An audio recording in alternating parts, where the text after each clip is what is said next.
the way God was faithful was that he provided, but it didn't, I had to be patient, and it wasn't easy. It was a lot of waiting. And I feel like that patient time, you think to yourself, I can be patient for 10 minutes, a day, a week. Like in your mind, you have an amount of time that you think you could be patient for. And often, This is a reasonable amount of time, and you're like, I've passed it now. yeah, that's right. And then they double that, and you're like, come on now. Anyway. This is the After Dinner Mint, a podcast of stories I tell you at dinner. Think of the mint as the stories you tell after you've been kicked out of the restaurant, holding your mint, standing in the street, telling more honest stories with your friends than you did at the table. It's not a sermon. It's not advice. It's not self-help. We're processing what we're learning about faith and life, honestly, in community, to encourage you to do that with your God and your community. Welcome to the After Dinner Mint. I'm your host, Beck, and today I'm here with Josie Rivett. Hi, Josie. Hi, Beck. It's nice to be here. Good to have you. So, Josie, tell everyone who's listening, what does a typical week look like for you? What kind of things make up your week? Well, I obviously live in a house, and that takes a fair amount of time.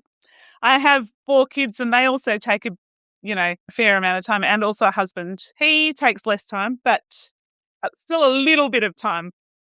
Oh, and then I also have 2 jobs, which I sort of just do. I sort of divide my time. I'm doing a PhD in education, and I'm also writing a curriculum for children's ministry.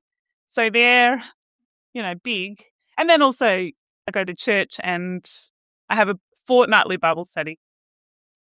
Wow. Yeah. Wow. Now, I have a couple of questions. Yes. Firstly, how old are your children? Oh, yeah, they're not little. So my oldest is 19, so he's out of school, and my youngest is in high school. He's 14. And then I have 2 in the middle, 2 girls. Wow. Yeah. Cool. Yeah. And so if you're doing a master's in education, what did you do originally? Like, were you a classroom leader? Yeah, I was. Yeah. I'm a primary teacher. That's so cool. Yeah. And how, no, okay, again, I have 2 questions. So what kind of schools did you teach in? And then I want to know, how did you think I'm going to write a curriculum? How did this come about? Because I have questions. Yeah, sure. I taught at 2 Christian schools. I only taught for a little while, 4 or 5 years. I taught up at Mundaring, which is in WA, and also another Christian school. And then I also did a bit of relief work just around in public schools and that type of thing. And then what was your second question? And then how did that kind of come to be in your mind originally where you're like, you know what? I can write a curriculum. Yeah. Well, I do like the Bible. I'm not joking. Actually, I know every Christian has to like the Bible, but I actually, I do genuinely enjoy how it all comes together. And I really do love kids, and I love teaching. And I just thought, there's not a lot of Australian children's ministry stuff out there. There's a lot of American stuff. So I thought, maybe there's a gap. And what my curriculum does is we teach through the Bible each year, and I don't think there's anything that sort of does that. There are ones that go through the whole Bible, but I think they take a little while to do it. So we just keep on going. We start at the start, we get to the end, we go back to the beginning. Yeah. Oh, wow. That's so cool. Our church, I'm not sure if they're doing it now, but they used to have one where I think by the time you got through primary school, you would have gone through the entire Bible. Yes. But, I guess that is then you have to be at the same church and going for that a time to get through the whole Bible. Yeah. Yes. Yeah. I do know that curriculum. It's really great. And this is just an alternative. It's a bit of a quicker path through the Bible. Yeah, and you come back and you have a look at other, like a different path through the Bible. Yes. No, I like that. I did the Bible recap last year, which again is very American, but I liked the kind of gesturing with my hands going up. But you know what I mean? That big bird's eye view where you're like, how does this all work together? How does this story about David relate to this other story over here and then a pastoral letter? Yeah. Yeah, I try and draw that in, especially for the older kids, to try and make some links between Old Testament and New Testament, what they're all talking about. Yeah. Wow. And like how long has it taken you to like write a curriculum? Was it harder than you expected or like easier or? No, I knew it was going to take a long time. I've been working, I'm not finished. I'm hopefully going to finish this year, but I've been working on it for 6 years, probably. Wow. Yeah. Long time. I didn't know. I knew it was going to be long. I actually have cut it in half because I was going to do an 8-year situation, but now I've gone for 4 years that you just repeat. Yeah. Yeah, no. So you kind of come back and Yeah, and then not all guided. No. You come back again, but also a separate, like early childhood, because I realised that little kids, they think that Jesus wrote the Bible, for example, and I was like, that's unhelpful. So maybe we should have a separate little thing for them. So they have their own separate little lessons that sometimes follow the same path, but are designed especially for smaller children. Yeah. Oh wow! Like how young is like young? How early is the curriculum start? You could probably use it for pre-K. I reckon 3-year-olds, 3 or 4-year-olds. Wow. Yeah, that's really cool. Thanks. I hope so. Sorry. Yeah. Sorry, my. No, I'm like that is excellent. Like my middle boy is 4. Nearly 5. And I was just thinking like, it can be hit and miss. But that's amazing. Yeah. No, that's really cool. Yeah. Yeah. So like on a weekly basis, like what kind of stuff are you doing? I know you were talking to me before about like videographers, but where does that kind of fit in your week? So every Tuesday, I work with a couple of women who help me out with the curriculum. So I've got my friend Rachel, who she's all creative and I am all not. So she makes everything look beautiful, which is lovely because I can't really do that. And then another lady is transforming. She's making things look beautiful in a different way, which obviously I'm focusing my attention elsewhere. So we do that on Tuesday morning. And then normally I'm writing. So I'm writing lessons or I'm writing backgrounds for the teachers to read. And then in that process, I write a video, like a shortened version of a video for the teachers. And then we also develop skits for the kids to watch too. And then probably once a term, we record the teaching videos and the kids' videos. And we try and make the kids' ones funny. That can be hit and miss. No, we think they're funny.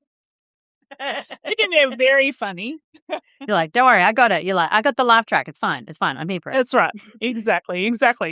100%. Anyway, yeah. So sometimes we have the video man come in. He's really great. He has to work with some pretty average talent as well, I will say. There's a lot of extra noises and, it's very patient. It's amazing. It's not only like a written curriculum, it's also like all of the kind of content that you can kind of pick up and use and run with. Yep. And I've done a bit of a survey as well of the resources that are out there. So there'll also be a recommendation from a kids' Bible, and every term as well has a playlist that's every song I could find that was related to what we're looking at. And that's all just like available. You can just go look at that. So I've just tried to put in as much stuff as I can in for every lesson, so no one ever runs out of stuff to do. Crazy. Yeah. Like, really, really in depth. That's Yeah, wow. Because it was one of those things where I was like, I'm aware of like there being a curriculum and schools, but like I'm not a teacher. And I was like, yes, a curriculum. But now you're explaining it. I'm like, yes, right. This is everything you would pick up and lesson plans and all of the stuff to like. Yeah. Yes. Yeah. Yep. So you can see, and it's I wrote it with people who weren't trained as teachers and didn't have a theological background with them in mind. So it's for volunteers, hopefully, to just be able to come and, go straight in with their kids' church classes or whatever. I love that. See, I took over running a play group, but I took it over from an early childhood trained teacher. Oh. And I know. And it was beautiful. Hard to follow, yeah. It was, I know. There were zones and there were craft and everything and this matched the term's theme and this craft. Oh, no. And I was like, at that point, I worked in a prison and I was like, I am not the person.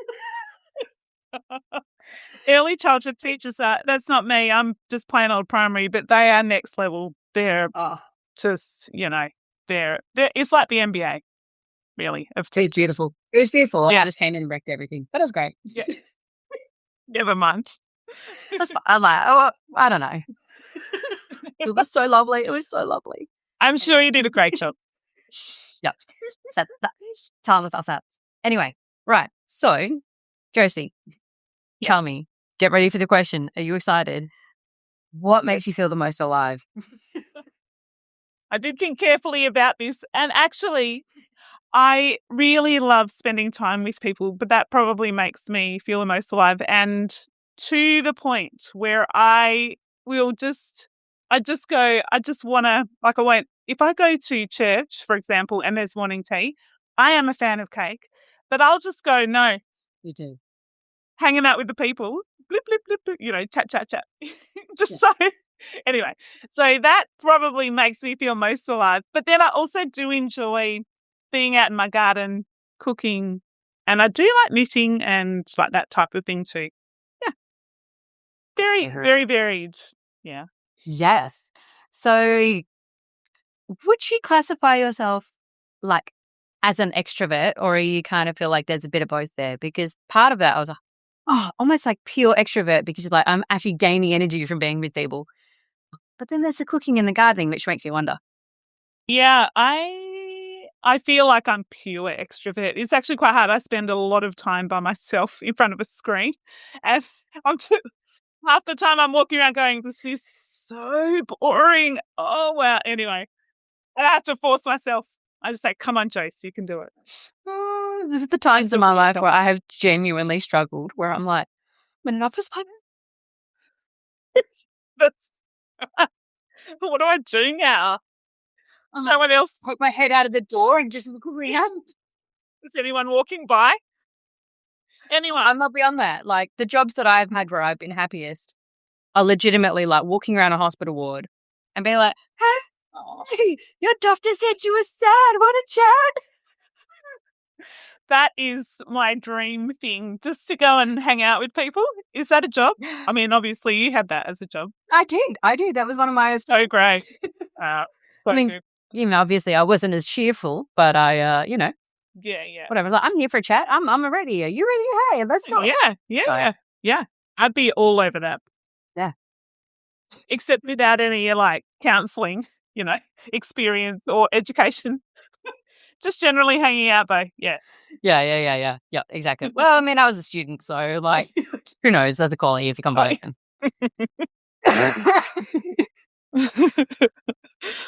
Gosh. Anyway. Now, Josie, how did you become a Christian? Yeah, so I did think about this, and I'm actually we're actually organising some videos and at the moment, and we're getting 10 people to come and tell us how they met Jesus. And I was thinking about it today, and I thought, yeah, there are people who have the Paul experience, of really quite dramatic from dark to light. And then you get Timothy, whose mum was a Christian and who raised him, and that was me. So my parents became no less dramatic, but maybe a bit physically, less whatever. So my parents became Christians just after I was born. And so we started going to church and all of that sort of stuff. And so when I was about 5 or 6, I became a Christian, and I really haven't fallen away or anything like that. So yeah, my parents were faithful. They taught us about Jesus, and they took us to church. And then, I became a Christian really quite early on. Yeah. I love that. I love that so much. Yeah. Because I became a Christian in high school, but it's this weird thing where I'm now raising kids. Yeah. Yeah. And you're like, oh, we're going to church. We're going to kids' church. And there's something really sweet where you see them and you're like, oh, we pray to Jesus, and you're scared to go to class, and we pray together, and it's just that really, yeah, it's so many people I've interviewed, it's just been that really quiet, faithful, ordinary, beautiful thing. Yeah. I will say though, it's not and maybe it's the person who I am and all of that, I have struggled with doubts over the years.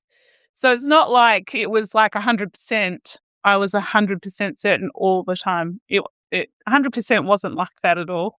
And so especially through teenage years and into my 20s, I was just I just don't know if it's real. I'll cling on anyway, but I just don't know if this is all true.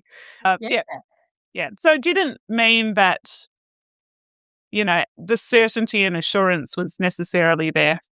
Yeah. What do you reckon helped with that? It sounds like it was a really long wrestle. Yeah, it was. Well, I actually, when I was teaching up at Mundaring, I had a friend who taught in the next room, and her name was Jen, and she was actually very, very certain about her faith in God, that he was real and that he works in our world. And so I thought, I'm going to go talk to her and find out about what she thought. And she said that she searched around everywhere. They went to Africa, her and her husband. And then they came back and they were teaching in Kalgoorlie, and they met some friends. And she said when they found Jesus, they were just like, no, we are 100%, full on for the Lord, and we are certain and sure. So those types of stories helped me go, intellectually, it's not, a massive leap, to believe in God. Yeah. Because you get that from going to a state school, I suppose, or public school. Yeah, so actually stories, interestingly, have been a thing. Yeah. Yeah, other people's stories, you're like, oh, yes. okay. Yeah. Yeah, just seeing how and my husband as well, he is also 100% guaranteed and 100% certain. And that also has been I'm like, great. I'll hold on to you where you're sure. I'll hold on to your certainty. Because I'm a bit of a questioner and doubter of myself, not of other people. But yeah. I'm familiar. I'm familiar with this, of this fun spiral. Yeah. Yeah.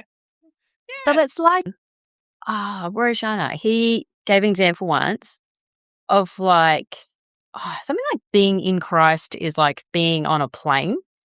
You can be really confident, climbing on the plane, if you fly all the time, multiple times a week, or you can be really terrified, but, both of you are on the plane. Yeah. Yes. Yeah. That's me on the plane and, no. Less so in my faith now, but it has been in the past. Yeah. But 100% on the plane. Ooh, scary. No, I like that. I like that. Not that it doesn't sound like it was fun for you, but that you've kind of been able to endure through that. Yeah. There didn't seem to be actually a viable alternative though. Yeah, I think that's it. I remember thinking maybe I could just unknow all the stuff that I know, but I couldn't. Yeah. No. Yeah. No. It's quite interesting. No. So who is someone who's encouraged you or inspired you in your Christian walk, and why? So I would say my parents, because they, over the years, they particularly their generosity and their kindness towards other people. And I know it's because of God's generosity and kindness to them. And also they showed what it meant to trust in God and rely on Him to provide for them. And so that's been a massive example for me to trust that God will graciously provide everything we need, whatever the situation is. Oh, wow. Like, what's an example of all these questions? You did. I did, yeah. That's beautiful. What's an example of a way that you reckon God provided for your parents that you got to see?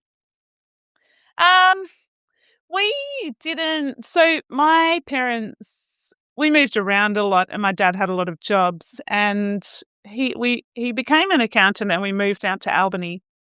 And after a couple of years, he decided that he would move back up to Perth and start to become a minister. And so he had to study and go to Bible college and all of that. So in that time, there wasn't heaps of money, but I didn't notice that we missed out on anything, like to the point where we were starving or, so we just saw God provide. It wasn't extravagant or luxurious or anything, but we had everything we needed. And that was really great. And that was also with them sharing what they had with other people. So it was really good. Yeah. Wow, that's like beautiful and weirdly also really common. Like that's this bizarre thing where you hear that from people who are in ministry or people who are like, okay, I'm just trusting God's going to call me to do this thing. Yeah. Yeah. And they consistently say like, yeah, God's just provided like everything that I need. Yeah. It's amazing. Yeah. Wow.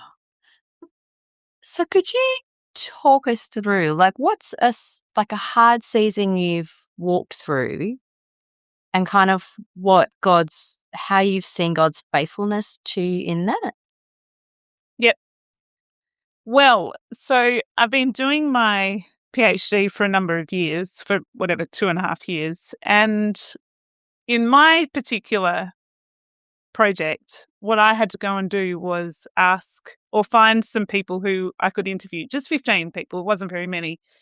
But what I had to do that was I had to email the principal of lots of schools, and ask them if they could pass on this stuff to their teachers. And so it was this big chain that it had to that you had to go through before you could get these people who would be your in your interview. Anyway, I had probably 6 months where no one said yes. And so I was just like, oh, it's just a really long time.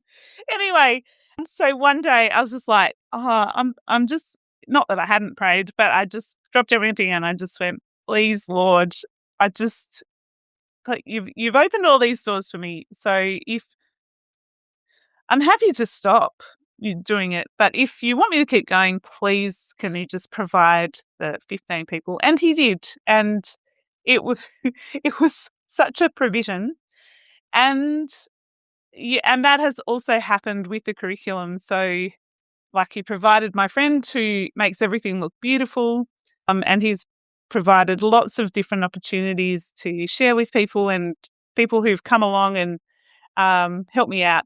Yeah. So I've had multiple in these two big projects, which are huge. God's just like, he's just put in so much to help out.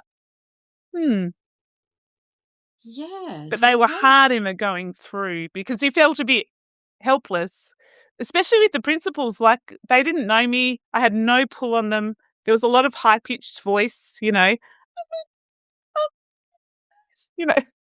don't know if you know that voice. It's my general tone for my life. General tone. We're like, please help me. Yes, that's right. There was no reason that anyone should say yes. They didn't know me at all. Yeah, and so then, seemingly out of nowhere, they came, the interviews. Yeah, and that's an interesting position to be in, considering like if you think about your history of like that sense of doubt, like, is he really there? Does he really listen? Yeah. Like, will he, you were really put in quite a position of having to rely on him. Yeah, that's right. Like, how did you, what made you put yourself, I mean, like, because it's quite an undertaking, like, starting to write, I mean, a PhD alone is a lot, and yet you've, like, written a PhD, started a business, all of this from this, like, absolute passion. Like, what made you be really just be like, I'm going to do this? Like, if your consistent thing has been, I'm not sure. Like, that's a real move of faith. Well, for me, I don't know what everybody else is like, but these things are more of an unveiling about how much you have to do, if you know what I mean. So a couple of years ago, I tore my Achilles tendon, and it was like a broken leg. It's terrible. Like you can't walk for 3 months, and it was my right leg. So it's my, can't drive, couldn't think, and it took a year to get better. And when I first did it, I was like, I wonder if you have to have surgery. And I did, And then I was like, I wonder how long this takes to get better. Anyway, it was just this slow unveiling of, it's quite serious. Oh, right. All right. And so all of these things, like these two big projects, they have been a little bit like that, where I'm like, you wanted that. Oh, is this what we're doing? All right. Yeah. So I try not to, I'm like, in my mind, I'm like, I know it's big, but how big can it be? Anyway, how big can it be? Yeah. So it helps that I'm not very foresightful. Is that a word? Not full of foresight. Okay. Yeah, sure. Yeah. Anyway. Yeah. Yeah, so partly, like, you weren't aware of the sheer amount of work that it would take to write a curriculum? Yeah. No, I knew it would be a lot, but I just hadn't itemized it. I don't know if you do this. What you're like, I've got to go shopping and at the shops, and you're like, I know I need some stuff. And then you come back with like 6 or 7 bags, and you're like, oh, wow, that's because unless you write, are you a list writer? Oh, yeah. Like I'll write out a list, but I feel like just come back with just a bunch of stuff that was not the things that I needed, and like missing half the ingredients for the meals that I needed to make. Which means that you've got to go back to the shop again. Anyway, yeah. And then a lot of people at 5 p.m. So, where's the chicken thighs? Anyway, I know. But I am very familiar with taking on projects that you're like, this looks delightful. Have I considered how much work this would involve? Yeah. Yes. Yeah. Yes. Yeah. But so it's almost like that. Reaching out for you was that really uncomfortable where you're like, okay, I've done the thing. Yes. And I've like done if all of the work. Then the wait. Yeah, that's right. And then the waiting, and you're like, oh wow, really? Ah. Deep breaths. Lots of deep breaths. Breathing through the face. Oh no. Like finding people for research is horrific. I've had to do it, and look, it's horrible. It's nightmarish. And again, you can't. There's nothing you can offer them because of ethics boards. You can't bribe people to do research. No. Well, some people can. I feel like there are projects that do offer payment, but that was not my one. Yeah. Anyway. Yeah. Anyway. That's. I like that. Yeah. There are verses from scripture that helped you to persevere. The way God was faithful was that he provided, but it didn't. I had to be patient, and it wasn't easy. It was a lot of waiting. And I feel like that patient time, you think to yourself, I can be patient for 10 minutes, a day, a week. Like in your mind, you have an amount of time that you think you could be patient for. And often this is a reasonable amount of time, and you're like, I passed it now. Yeah, that's right. And then they double that, and you're like, come on now. Anyway. But I tell you what helped me, and like at the time when I was waiting for my interview people to come along, I was actually writing about Joseph and Ruth and Hannah, all these faithful people in the Old Testament who, so in one lesson in particular, we wrote about Joseph, and he saved the cook and the baker, or I think one of them actually got killed, but the other guy got like re-promoted. Yeah, the cupbearer got resent back to the palace, and Joseph's like, don't forget me. And then the cupbearer's like, no way would I forget you. 2 years later, 2 years. I was like, oh, Joseph, that in jail. Anyway, it was so long. I was just like, but even though the cupbearer forgot Joseph, God had not forgotten Joseph. So reading about those people in the past, Hannah, who, goes and prays to the Lord, and then God remembers her, and Ruth over in Moab, and then God brings her to, Israel, and she gets together with Boaz. Like, it's beautiful. And always when you think that you're out of resources, God provides. He doesn't necessarily make it easy.